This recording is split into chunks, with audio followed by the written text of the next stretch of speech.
way I protect myself. This is the way to protect myself. And we also share that concept back to our environment. You have to do this to protect yourself. You know?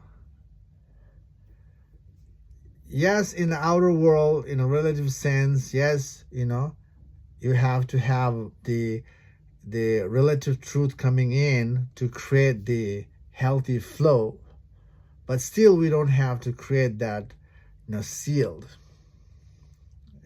Whatever we seal, we are creating, that needs to be investigated so we can figure out why we maintain or create that sealed.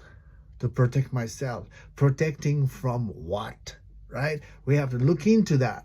And, tracing back on why we're creating a sealed is the way to see the root cause of the surface action that we are maintaining.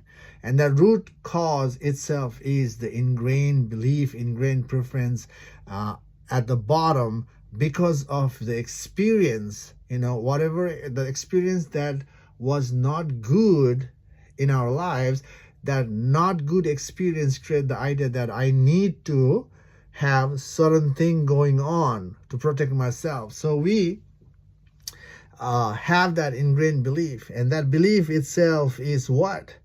The sign of fear, fear of uncertainty, fear of losing, fear of death. So that because of that, we protect, we end up creating so much layer, that layer itself becomes the continual suffering, because you have to invest, you have to put the effort to maintain that boundary. And that itself is against the nature way of things.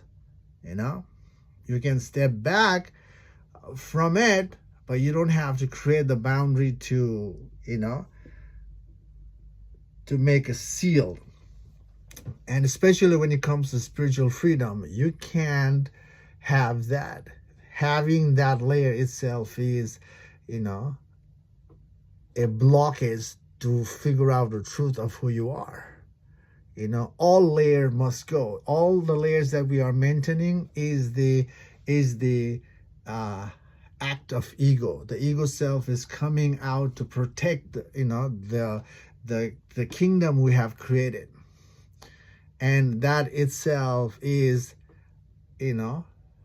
away from the truth. That keeps us away from the truth of who we are, to see the ultimate truth, the plain